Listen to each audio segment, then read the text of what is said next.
The impossible stand. The UES Defiance cut through the darkness of space like a silver blade, its hull scarred from decades of service yet still proud in its journey. Captain Elena Voss stood on the bridge, her dark eyes scanning the star charts displayed before her. At 42 years old, she had seen more combat than most officers twice her age, but today was supposed to be different. Today was supposed to be simple. The Defiance was on a routine supply run to the mining colony of New Terra, a small human settlement on the edge of known space. The ship carried medical supplies, food rations, and replacement parts for the colony's aging infrastructure. It was the kind of mission that let crews relax, let guards drop just a little.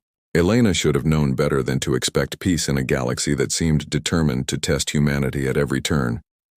The distress signal came without warning, piercing through the calm like a scream in the night. Elena's second-in-command, Lieutenant Marcus Chen, looked up from his console with alarm spreading across his features. The young officer's fingers danced across the controls, his face growing paler with each passing second. "Captain, we're receiving an emergency broadcast from New Terra," Marcus reported, his voice tight with tension. "They're under attack. Multiple hostile vessels in orbit. The transmission is breaking up, but I'm counting at least 200 ships." Elena felt her blood turn cold. 200 ships.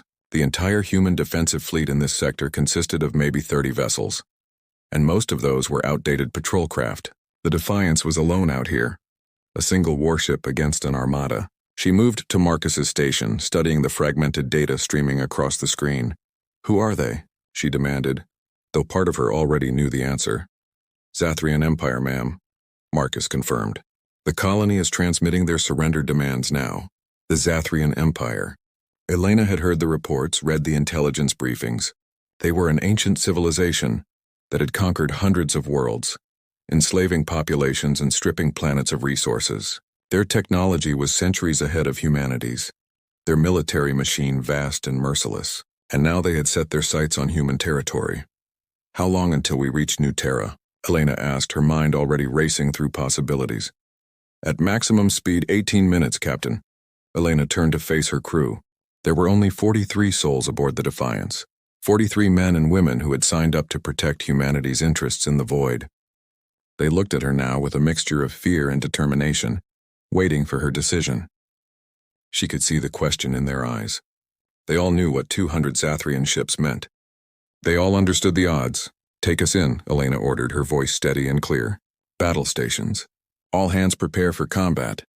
The bridge erupted into controlled chaos as the crew moved to their positions. Weapon systems came online. Shields powered up and the Defiance's engines roared to full capacity. Elena settled into her command chair, her hands gripping the armrests as the ship accelerated toward what might very well be their final mission. Dr. Sarah Okonkwo emerged from the lower decks, her engineering uniform stained with grease and coolant. The chief engineer was a brilliant woman in her 50s, her hair tied back in tight braids and her eyes sharp behind protective goggles. She had been with the Defiance longer than anyone, had nursed the old warship through countless repairs and modifications. "Captain, I heard the alert," Sarah said, moving to Elena's side. "If we're going into battle against those odds, you need to know what we're carrying." Elena raised an eyebrow. "What are you talking about, Sarah?" The engineer glanced around the bridge, then lowered her voice. 3 months ago, Earth Command sent us an experimental weapons package. Top secret stuff. They wanted us to test it in controlled conditions, gather data. I've been running diagnostics, making modifications. The systems aren't fully stable, but given our current situation... "What kind of weapons?" Elena leaned forward, hope flickering in her chest. "Quantum disruption torpedoes," Sarah explained. "They create localized tears in subspace. The theory is that they can bypass conventional shields and tear apart ship hulls from the inside out. But Captain, they've never been used in actual combat. We don't know if they'll work, and if they malfunction, they could destroy us just as easily as the enemy."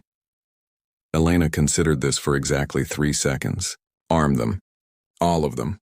And Sarah, whatever modifications you've been making, now's the time to make them count." The engineer nodded grimly and returned to her station, already barking orders to her team. Elena watched the countdown timer tick away as they approached New Terra.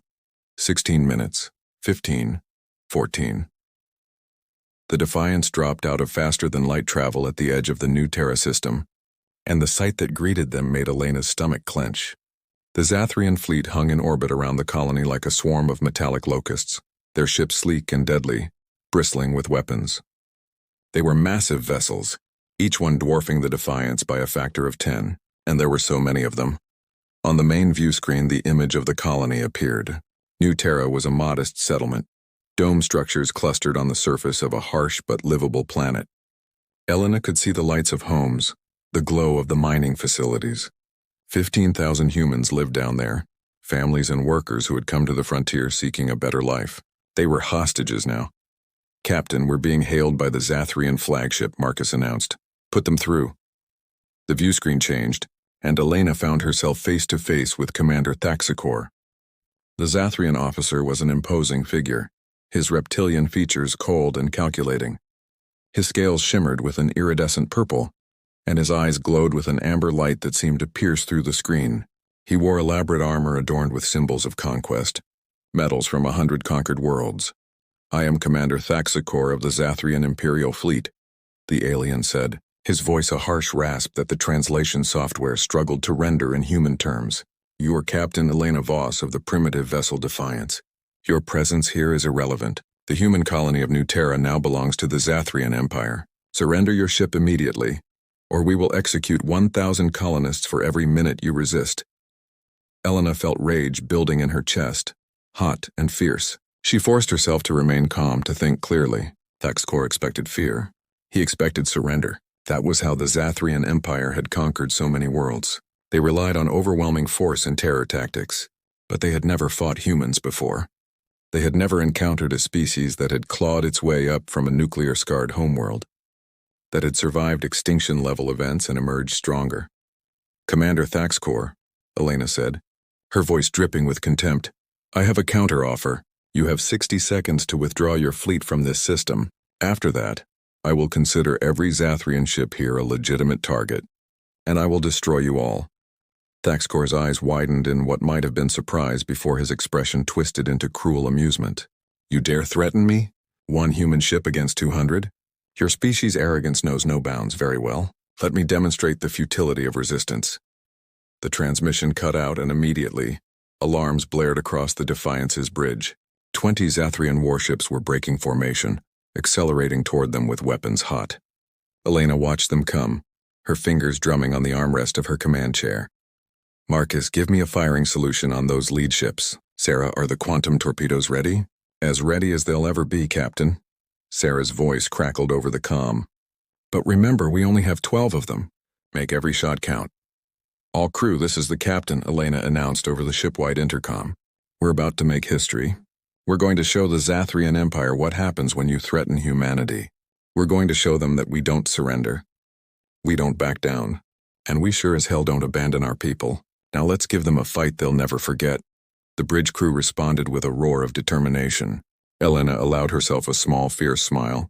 The Zathrians thought they knew everything about warfare, about tactics and strategy, but they didn't understand humans. They didn't understand that humanity's greatest weapon wasn't technology or numbers. It was will. It was the refusal to accept defeat even when defeat seemed certain. "Firing solution locked." "Captain," Marcus reported. "Fire," Elena commanded. The Defiance's torpedo tubes opened, and the first quantum disruption torpedoes launched into space. They were smaller than conventional weapons, sleek missiles that seemed to shimmer and distort the space around them.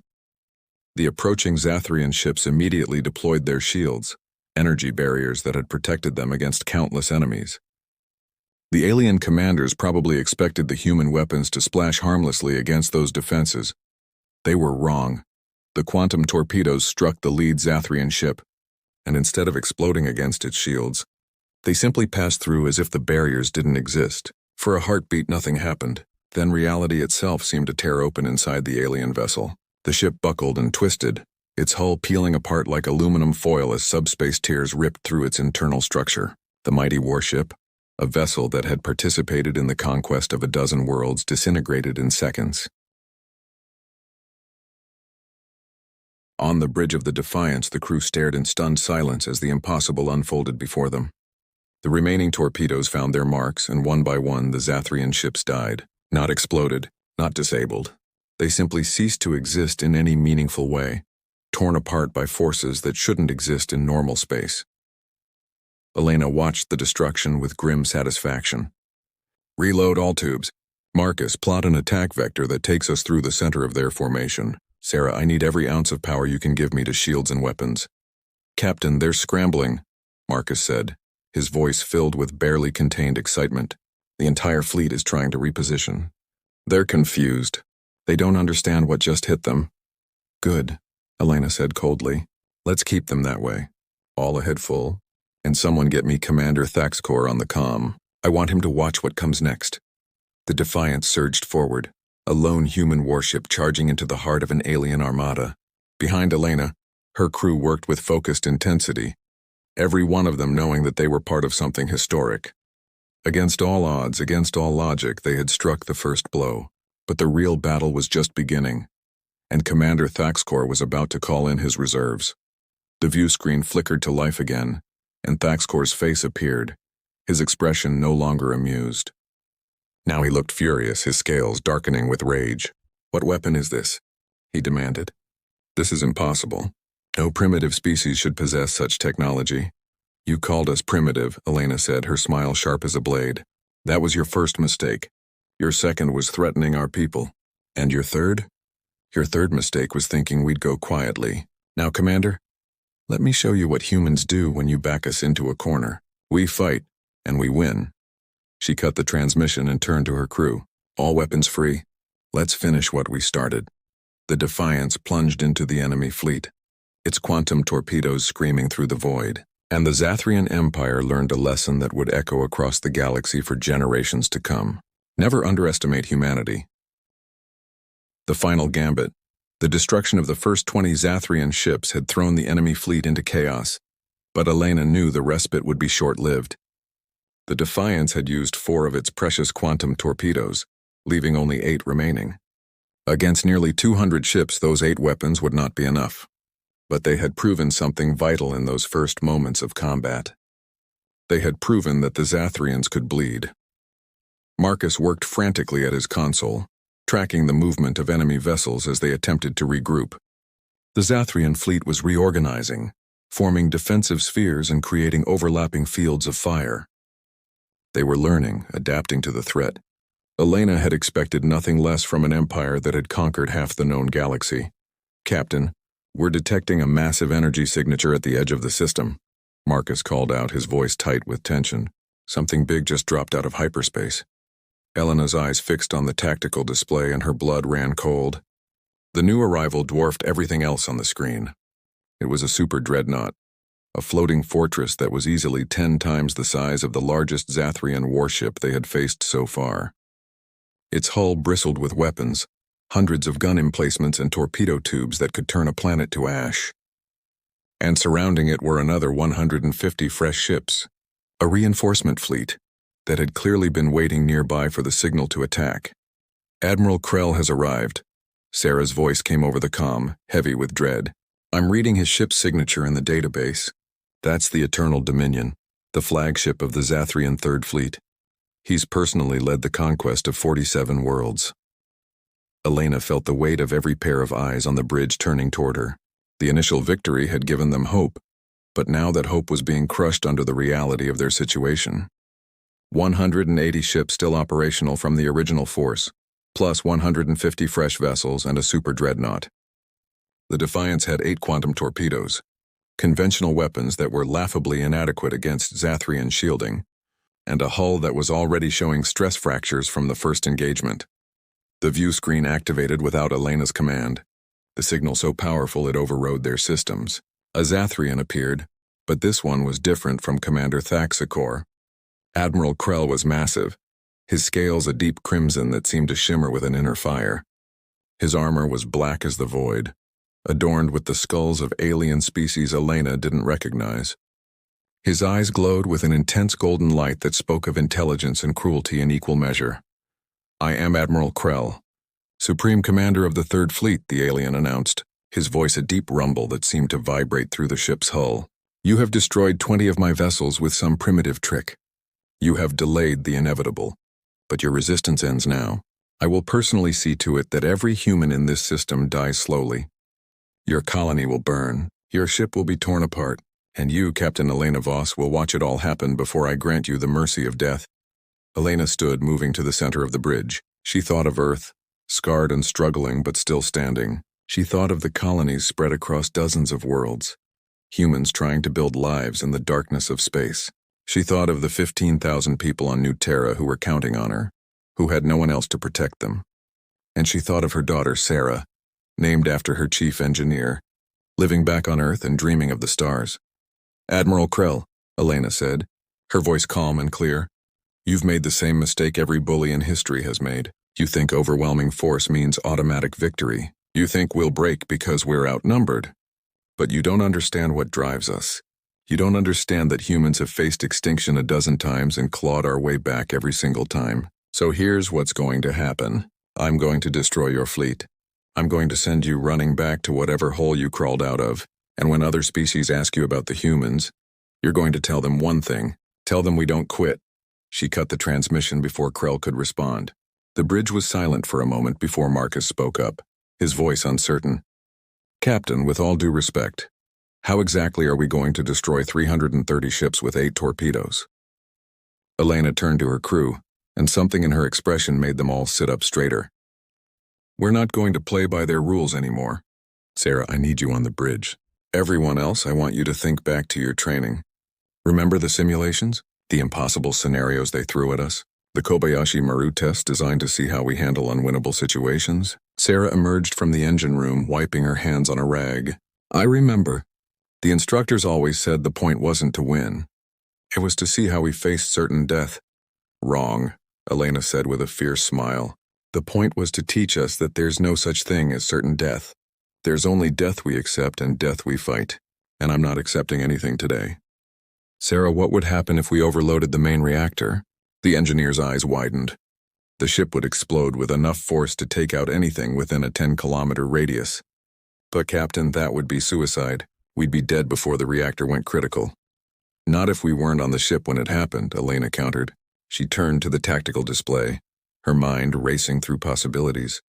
"Marcus, show me the local star." "What's its classification?" "G-type main sequence, Captain. Similar to Earth's sun. Surface temperature approximately 5,700 degrees Celsius. Elena's smile grew wider. "And the distance from our current position?" 40 million kilometers, give or take." "Sarah, could the Defiant survive a pass through the star's corona?" The engineer stared at her captain as if she'd lost her mind. "Technically, yes, if we redirected all power to forward shields and heat dissipation. But why would we? Oh, that's insane." "Insane is our specialty," Elena said. "Here's what we're going to do. We're going to run. We're going to lead Krell and his entire fleet on a chase straight toward that star. They'll follow because their pride demands it. They can't let one human ship escape after we've humiliated them. When we get close enough to the star, we'll dive into the corona. Most of their ships won't be able to follow. They're too big, too heavily armored. But the Super Dreadnought, Krell's pride won't let him turn back. He'll follow us in." Marcus was nodding slowly, beginning to understand. "And once we're in the corona, their sensors will be scrambled by the radiation. They won't be able to track us properly." "Exactly," Elena confirmed. "We'll use the chaos to launch our remaining torpedoes at point-blank range, targeting the Eternal Dominion's reactor core, and then we'll set our own reactor to overload on a delayed timer, evacuate to the escape pods, and let the Defiance drift into Krell's formation. When both ships go up, the explosion will be massive enough to take out every vessel in the vicinity." "And the ships that don't follow us into the corona?" Sarah asked. "That's where you come in. Before we abandon ship, you're going to program our entire remaining arsenal of conventional weapons to fire on automatic. Every missile, every railgun round, everything. It won't destroy them, but it'll keep them busy while the pods scatter. Some of us will make it back to the colony. And when the Empire hears what happened here, they'll think twice about attacking human space again." The bridge was silent as the crew processed this plan. It was desperate. It was dangerous. It relied on a dozen things going exactly right, and the Zathrians making predictable choices. But it was also brilliant in its simplicity, and it gave them a fighting chance. "How long do we have before Krell's fleet is in weapons range?" Elena asked. 7 minutes, Captain, Marcus replied. "Then we'd better get started. Helm, plot a course directly toward the star, maximum speed. Sarah, start preparations for reactor overload. Marcus, I want firing solutions for every remaining torpedo. Targets to be the Eternal Dominion's reactor, bridge, and weapons arrays. And someone get on the comm to New Terra. Tell them to prepare for incoming escape pods and to get every defensive weapon they have online. If any Zathrian ships make it through this, the colony will need to hold until reinforcements arrive. The Defiance's engines roared to life, and the ship turned away from the Zathrian fleet, accelerating hard toward the system's star. Behind them, Admiral Krell's Armada gave chase, just as Elena had predicted. The alien commander couldn't resist the opportunity to personally destroy the human vessel that had defied him. As they raced toward the sun, Elena walked through the ship, speaking to her crew. She visited every station, every deck, thanking each person for their service and their courage. These 43 souls had volunteered to stand between humanity and an empire that wanted to see them extinct. They deserved to know their sacrifice meant something. In the engine room, Sarah was making her final calculations. The reactor will overload exactly 18 minutes after I initiate the sequence, she explained, showing Elena the numbers on her display. That should give us enough time to launch the escape pods and get clear. The explosion will be, well, it'll be spectacular. Will it hurt? Elena asked quietly. Sarah shook her head. The Defiance? No, she won't feel a thing. She'll go out in a blaze of glory, taking the enemy with her. That's a good death for a warship. Elena placed a hand on the bulkhead, feeling the vibration of the engines through the metal. The Defiance had been her home for 8 years. She had walked these corridors during the darkest moments of her life, had found purpose and meaning in protecting humanity from the dangers of the void. Saying goodbye felt like losing a piece of her soul. Thank you, old girl, Elena whispered to the ship. You've served us well. One last mission and then you can rest. The star grew larger on the view screen, a massive ball of roiling plasma that dominated the horizon. The temperature inside the ship was rising despite the cooling systems running at maximum. The Zathrian fleet was close behind, Krell's super dreadnought leading the charge, its weapons firing continuously. The Defiance's shields absorbed the hits, but they were weakening with each impact. Captain, we're approaching the Corona, the helm officer announced. Entering in 30 seconds, all hands abandon ship, Elena ordered over the intercom. This is not a drill. Proceed to escape pods immediately. You have 12 minutes before reactor overload. Move with purpose, but don't panic. We've done our job. Now we get to live to fight another day. The crew evacuated in orderly fashion, the result of countless drills and the discipline that came from serving under a captain they trusted absolutely. Elena remained on the bridge with Marcus and Sarah, watching as the escape pods jettisoned from the hull, small craft that would scatter in different directions, making them harder to track and destroy. The Defiance plunged into the star's corona, and the view screen went white with the intensity of the light. The ship shuddered and groaned, hull plates expanding from the heat. Alarms blared from every console as systems began to fail, but the shields held and they pushed deeper into the stellar atmosphere. Behind them, Admiral Krell's fleet hesitated. Most of the Zathrian ships broke off, unwilling to risk damage from the intense radiation and heat, but the Eternal Dominion kept coming, Krell's pride driving him forward into the inferno. Exactly as Elena had hoped. Now, Elena commanded. Marcus launched all 8 remaining quantum torpedoes in rapid succession. At this range, inside the Corona where sensors were scrambled and visibility was nearly zero, the Zathrians never saw them coming. The torpedoes struck the super dreadnought in carefully calculated points, targeting the sections where Sarah's scans had indicated the main reactor was located. The Eternal Dominion tried to turn, tried to bring its weapons to bear, but the quantum torpedoes did their terrible work. Subspace tears ripped through the massive ship's hull, compromising structural integrity, breaching reactor containment. Secondary explosions bloomed across the dreadnought's surface, and it began to list to one side, power failing, atmosphere venting into the Corona. Reactor overload initiated, Sarah reported, her fingers flying across the controls.